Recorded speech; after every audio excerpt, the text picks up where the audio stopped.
Sevgili arkadaşlar, hepinize merhaba. Bu dersimizde de Onion serimize devam ediyoruz. Şimdi arkadaşlar şöyle bakıyorum.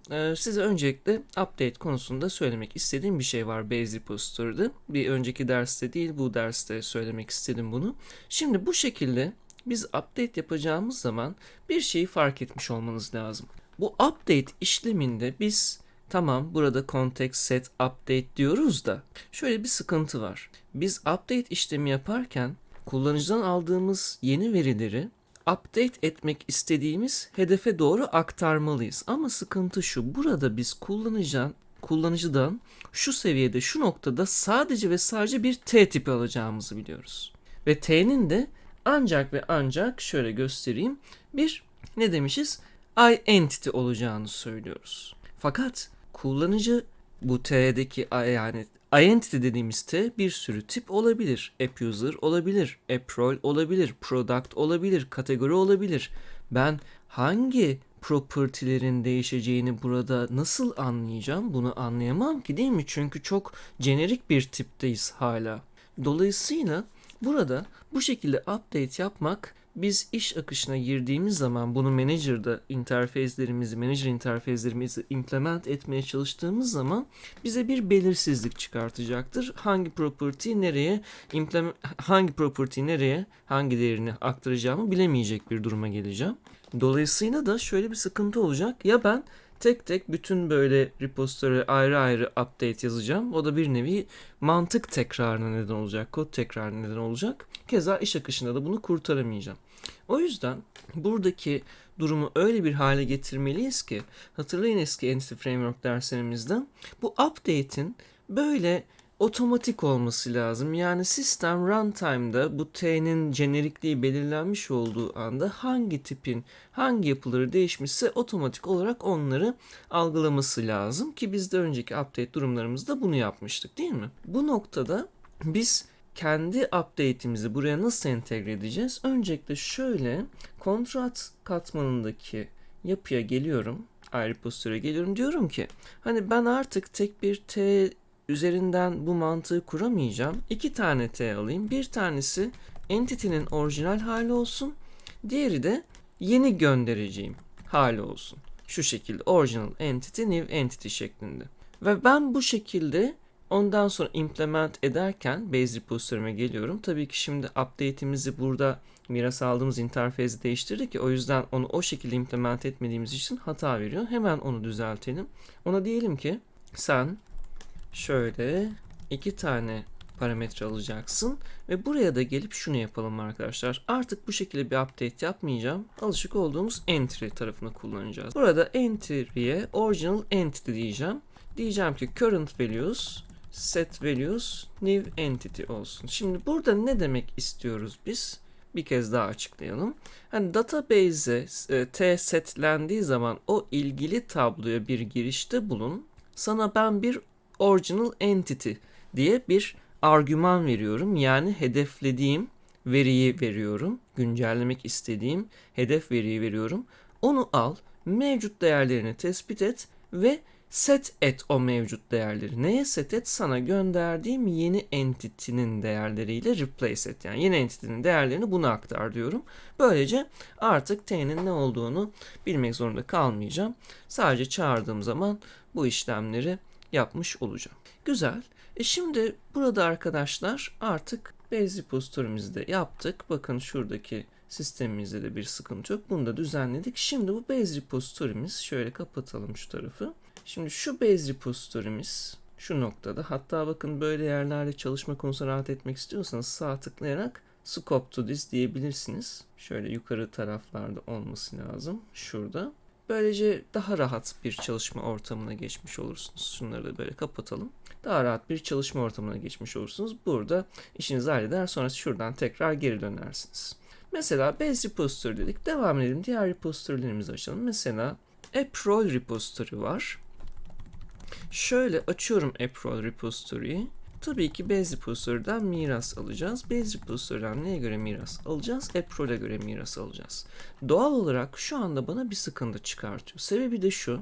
Base repository artık klasik bir constructor'a sahip değil. Normalde her sınıfın biliyorsunuz ki arka planında boş bir constructor'ı vardır. Ama biz bu constructor'ı dependency injection'ı ona ifade edebilmek için açık açık yazdık. Ondan sonra arkadaşlar bu base repository'yi böyle yaptık. Bunu yaptık. Açtık. Buraya mesela protected yazmışız. Hiç gerek yok buna. Herhalde kontrol noktayı otomatik açarken öyle yaptı. Şimdi bu constructor parametreli bir constructor. Burada miras aldığım yerde eğer ben bir şey belirtmezsem boş bir constructor bekler. Der ki bunun boş bir constructor yok. Zaten olmasını da istemiyorum. Çünkü ben buraya gidip şöyle bir boş constructor yazarsam dependency injection'ım. Hani şuradaki hatadan kurtulurum. Birazdan gidecek bakın burası. Gördüğünüz gibi. Ama o zaman da bunu kullandığım zaman dependency injection yapmış olmuyorum. O zaman middleware'e yazdığım hiçbir şey anlamlı bir hale gelmeyecek değil mi o noktada? Ben ne yapacağım peki? Bu class'tan miras aldığım sınıfın constructor'ına ulaşma ifadesine bulunacağım. O da şöyle olur. Buraya da my context yazıyorum ki dependency injection'dan buraya da gelsin. Buraya gelen yapıyı base yani miras aldığım sınıftan context ismi miras aldığım base repository sınıfına yani base sınıfımdaki constructor'a buradan yollayayım. Şuradaki base ifadesi miras aldığım sınıfın constructor'ına erişmek demek. Aklınızda olsun. Bakın approach repository bu şekilde. Eğer burada özel bir data access logic olursa, bakın business logic demiyorum, data access logic diyorum. Özel bir data access logic olursa ne olabilir? Identity kullanmaya başlarsınız. Ona özel bir repository yazarsınız. Gerçi identity'nin kendisi zaten bir management, bir repository. Ona gerek var mı diye soracak olursanız o ayrı bir felsefi tartışma konusu. Bir takım nedenlerden dolayı daha ayrı şeyler yapmak isteyebilirsiniz. Ama yoksa eğer bu şekilde bırakabilirsiniz. Bakın ben hepsini açacağım şimdi burada.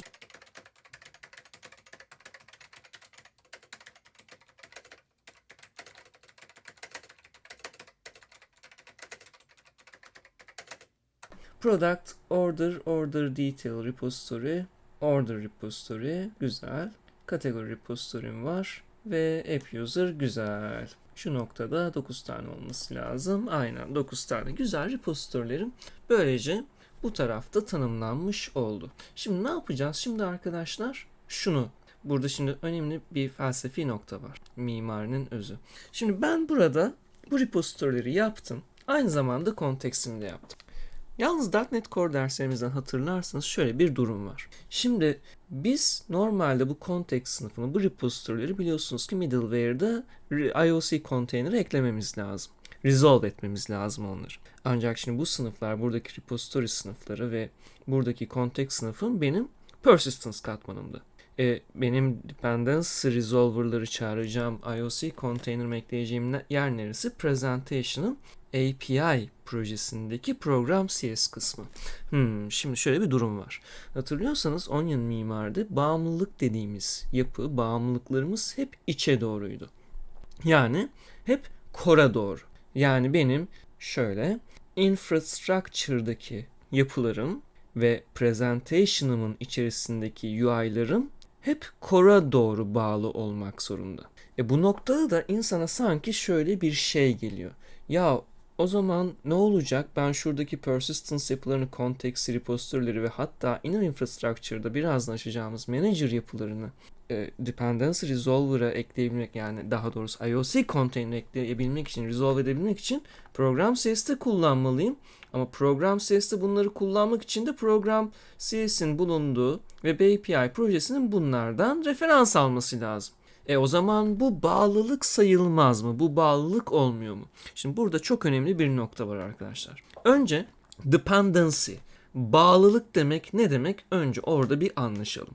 Bakın burada dependencies demek illa bir sıkı sıkıya bağımlılık demek değil. İlla bağımlılık demek değil. Bağımlılık demek ne demek? Önce mimarinin ve bağımlılık kelimesinin, dependency kelimesinin özünü anlayalım. Bağımlılık bir yapının başka bir, yani şöyle düşünün, bir proje var elinizde ve bu projenin bir klası kullanması durumu var. A klası, B klası, C klası. Direkt yazdığımız kodlardan örnek verin. Bakın burada klaslar var. Configuration veya app role repository var. Şimdi ben şuraya gelip, şuradaki web API'ye gelip, şurada herhangi bir yere açayım. Ben şurada açık açık şu class'ı kullanırsam, kategori repository'yi kullanırsam bu ciddi anlamda bir bağımlılıktır ve Onion mimarisine terstir. O yüzden ben ne yapıyorum? Buradaki tanımladığım, persistence'da tanımladığım, infrastructure'da tanımladığım yapıları değil de core'da tanımlamış olduğum manager'ları kullanıyorum. Buradaki application'daki manager'ları kullanıyorum. O yüzden ben burayı böyle yazarsam evet bağımlılıktır. Yani bağımlılık demek bu class'ı direkt kullanmak demektir. Siz böyle dependency ise sağ tıklayıp add project referance'ı tık dediğinizde illa bağımlı olmuyorsunuz. Siz o katmanın özünü, o katmanın sahip olduğu bir yapı varsa, mesela bu katmanın, persistence katmanının sahip olduğu bir öz var. Nedir? Şu class'lardır. Bu class'lardır. Bu öz bu katmana aittir. Ve katmana bakıyorum, katmanın özüne bakıyorum. Tamamen concrete class'lar var. Yani kullandığım zaman beni tightly coupled hale getirecek bir yapı var. Yani ben buradaki bir sınıfı kullandığım zaman bir projemde bu katmanı referans alıp buradaki bir class'ı kullandığım zaman kendimi sıkı sıkıya bağlamış olurum. Diyeceksiniz ki hocam tamam buradan almıyorsunuz da şuradaki class diyorum, özür dilerim. Buradaki interface'i kullanıyorsunuz. Bu bağımlılık değil mi? Bu da bir bağımlılıktır arkadaşlar. Ancak bakın bu sefer bir interface'e bağlısınız. Bu ne demektir biliyor musunuz? Bu gevşek bağımlılık demektir. Loosely coupled demektir yani. Hatırlayın dependency inversion prensibimizden. Dependency inversion bağımlılığı sıfırlamaz. Bağımlılığı gevşetir. Siz yine bir şey kullanacaksınız ama kullanacağınız şey bir class değil, bir interface olduğunuz için esnekliğiniz limitsiz. Ve bu yüzden de rahat rahat buradaki bir interface yapısını kullanabilir ve hala ben bağımlı değilim, yani gevşek bağımlıyım diyebilirsiniz. Ama gidip de bir katmanın özü olan yapı böyle esnek gevşek bir yapı değilse, interface değilse ve bir class ise şuradaki infrastructure'daki persistence içerisindeki repository'ler gibi ve gidip bunu açıkça kullanıyorsanız bu demektir ki o zaman şu controller'ınız bir repository'e bağlı. Bu eğer şöyle olsaydı gevşek bağlı olurdu, sıkıntı olmazdı, interface'ler esnektir derdiniz. İstediğiniz gibi implement edebilirsiniz, gönderiniz herhangi bir teknolojide. Lakin eğer açıkça bunu yapıyorsanız bu sıkı sıkıya bir bağımlılık demektir arkadaşlar. Ve sıkıntı da şu, bağlı olduğunuz taraf persistence, zaten concrete'ları barındıran tarafı. Bağlı olduğunuzu belirten şey gidip referans almanız değil, gidip açık açık şu yapıyı kullanmanız. Yani bağlı olacaksanız core'a bağlı olacaksınız. O yüzden Onion mimaride dikkat ederseniz arkadaşlar core yapınızın, core klasörünüzün içerisindeki katmanlar hep interface'lerden oluşmuştur. Diyeceksiniz ki hocam map profile var, bu interface değil, bu bir class. Diyeceksiniz ki domain var, burada concrete'lar var.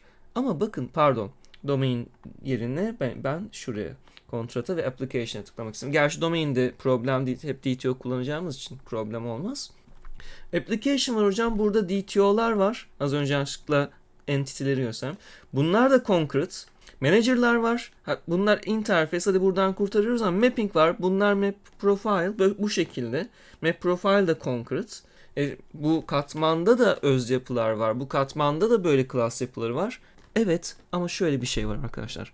Bu katmandaki bu yapılar asla değişmeyecek. Asla değişmeyecek. Bakın DTO'lar DTO olarak kalacak. Ve her projede bu katmanı nereye gönderirsiniz gönderin. Ne kadar teknoloji değiştirirsiniz, platform değiştirirsiniz değiştirin. DTO'lar böyle kalacak. Mapping böyle kalacak. Ama repository'ler değişebilir.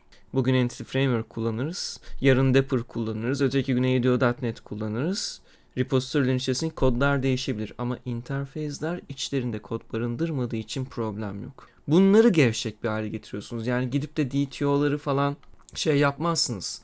onları interface'e implement etmeye gerek duymazsınız. Çünkü bunlar değişmeyecek yapıları olduğu için, yani projenin kökeninde, temelinde olduğu için core tarafına girmeye uygun olan yapılar. Umarım burada demek istediğimi anlatabilmişimdir. Eğer biraz kafanız karıştıysa veya aşırı teorik geldiyse sorularınızı bekliyorum. Lütfen çekinmeyin, sorun.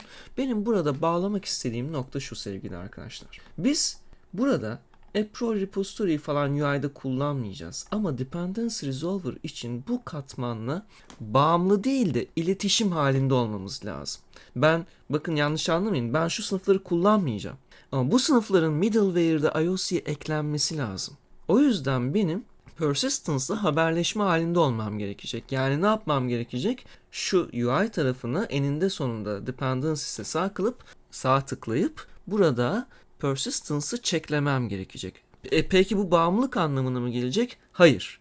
Ta ki ben burada açık oradaki repository klasını kullanmadığım sürece. Kullanırsam o zaman hata yapmış olurum. O zaman bağımlılarına gelirim. Ama kullanmazsam şunu demek istemiş olurum. Sadece ve sadece dependency resolve etmek için, yani middleware'e IOC tanımlamasını, IOC container tanımlamasını yapmak için haberleşme halindeyim. Bakın sizin için bir link hazırladım, bir makale hazırladım. Bu konuda biraz daha ayrıntılı incelemek isteyenler varsa bu noktada bir yaklaşım daha var. Onu da söyleyeceğim. Belki ilerleyen dersimizde onu da yaparım. Microsoft bu Clean Architecture hakkında size çok güzel bir makale yazmış burada ve tam bu bahsettiğimiz noktayı şöyle not olarak almış.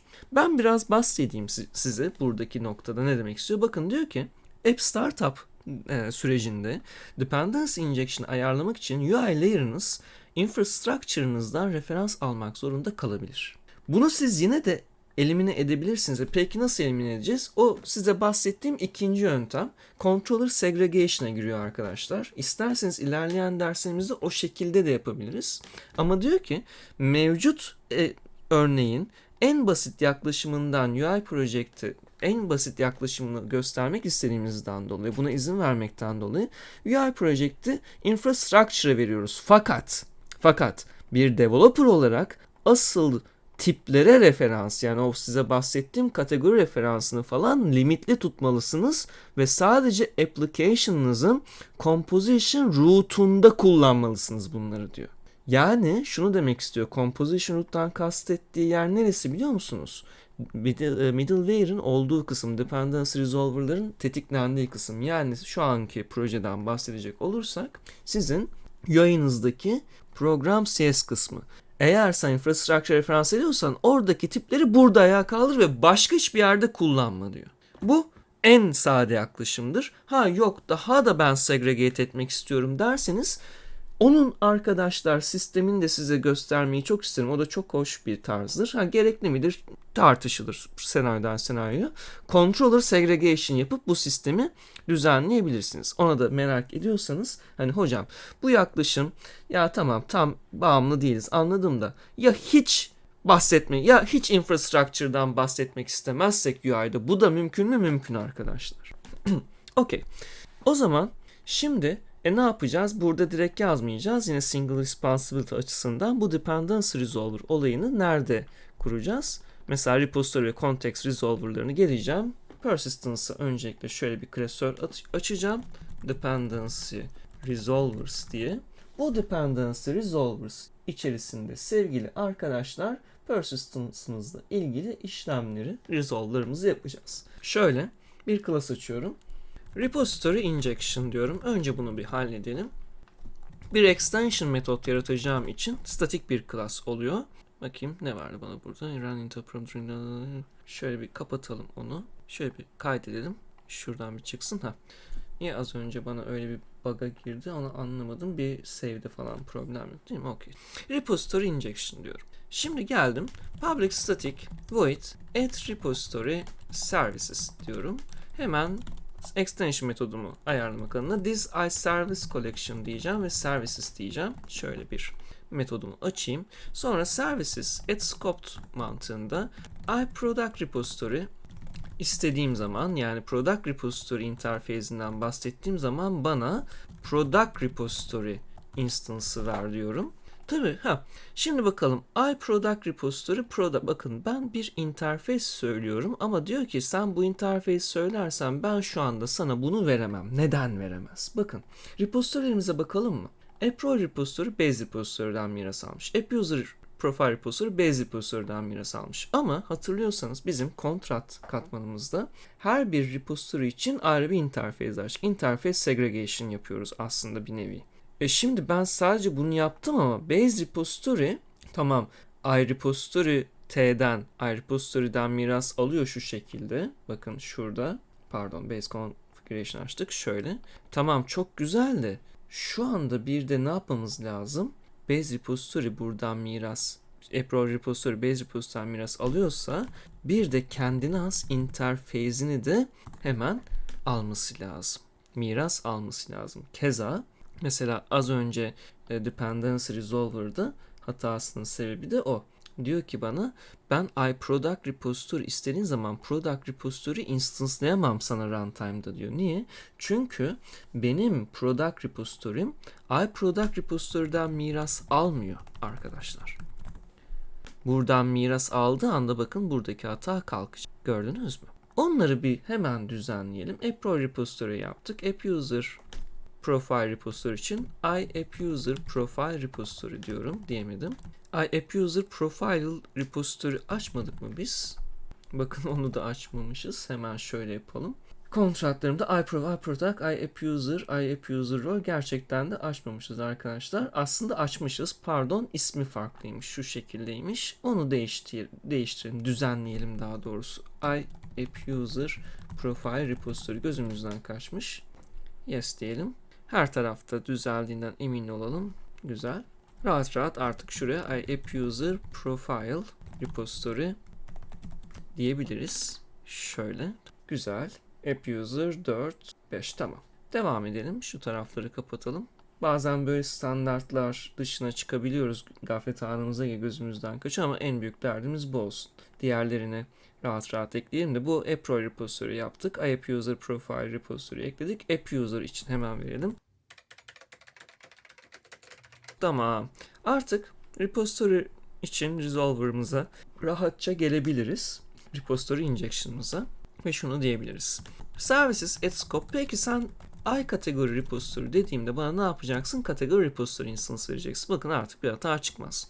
Burada size runtime'da siz interface istediğinizde runtime'da size product repository verebilmesi için product repository ve category repository gibi concrete repository'lerinizin bu interface'lerden ayrı bu interface'lerden miras almaları gerekiyor arkadaşlar. Yoksa size bir sintaks hatası çıkar. Derleyici size der ki sen bu interface'i istersen ben runtime'da sana bunu veremem. Niye? Çünkü bu bunun alt kümesi değildir. List of substitution prensibimizden de hatırlayın. Product repository iProduct repository'den miras almalıdır. Yani onun yerine geçebilmelidir ki sen bunu istediğin zaman ben sana bunu vereyim. iOrder detail repository ve order detail repository 9 tane olması lazım. 4, 4, 8. Neyimiz var? Order detail product'ımızda yaptık. Kategori aslında 8 tane olacak çünkü base'imizi yapmamıza gerek yok. Onlar abstract. Değil mi? Evet tamam. Zaten base repository instance'ını bilerek phantom object yaratmamak adına abstraction prensibimize uygun bir şekilde instance'ını almayalım dedik. 4, 4, 8. Şunu base repository olmadan aynı. Şurada da base saymazsak 448. Güzel. Bu repository injection'ım hazır. Extension bir metot olarak tasarladım. Şimdi context servisimi inject etmeye, IOC container'a eklemeye, inject etmeye daha doğrusu hazırlanmalıyım.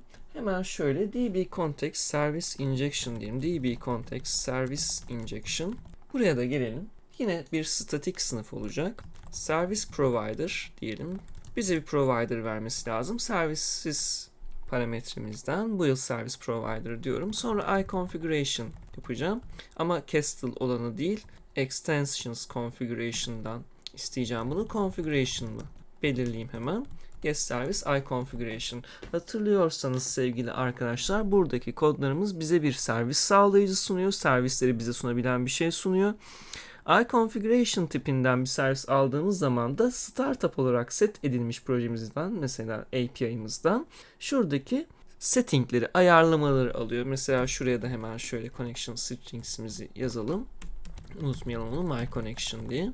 Server, database, soft break, onion, architecture DB, integrated security true, trust server certificate true şeklinde.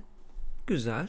Bunu da şimdi vermiş olduk. Böylece bakın bu persistence sistemi adresi dependency resolver sayesinde tanıyacak. Hiç böyle referans falan zaten alamaz istese de, çünkü web API oradan almak istiyor. Peki ne yapacağım ondan sonra? Ondan sonra şunu diyeceğim. Services, service provider değil, services at db context, my context, opt use SQL server. Peki nereden alacağım adresi? Configuration yarattık az önce. App settings'e gayet rahat ulaşabilir. Get connection string, my connection şeklinde. Hani lazy loading kullanmak istiyorsak da arkadaşlar use lazy loading diyebiliriz. Fakat proxy kütüphanesini indirmişiz. Tamam, kullanalım o zaman. Use lazy loading proxies. Virtual yazdık, boşuna gitmesin. Güzel. Bu da hazır oldu. Şimdi biz tamam böyle bir şey yaptık. Veri tabanımızı ayağa kaldırabilmek adına bu ve repository'lerin çalışabilmesi adına arkadaşlar burada tanımladığımız resolver'ları artık program C'si eklemeliyiz. Öyle değil mi? Bakın daha şurada da resolver'lar yaptık. Application Mapper Service Injection falan. Onlar da hala eklenmemiş durumda. Şimdi az önce söylediğim noktaya geliyoruz. Dependency ise sağ click Add Project Reference dediğimizde bakın persistence'ı application almakta zaten bir durum yok, bir sorun yok. Yani persistence'da da doğru kullandığımız sürece, az önce okuduğunuz makalede gösterme makaledeki gibi limitlediğin sürece bir problem yok. Bağımlılık yaratmazsınız. Persistence'a ihtiyacınız var çünkü resolve etmek zorundasınız. Şöyle OK dedim arkadaşlar. Bu noktada persistence'ımıza ne yaptık? Tamamen dependency resolver'ları ekleyebilmesi için bir sistem tanımladık. Tanımlayacağız daha doğrusu. Daha tanımlamadık arkadaşlar. Şimdi öncelikle şunları ben bir düzelteyim. Web application bu yıldır diyelim. Buraya da web application diyelim. Güzel.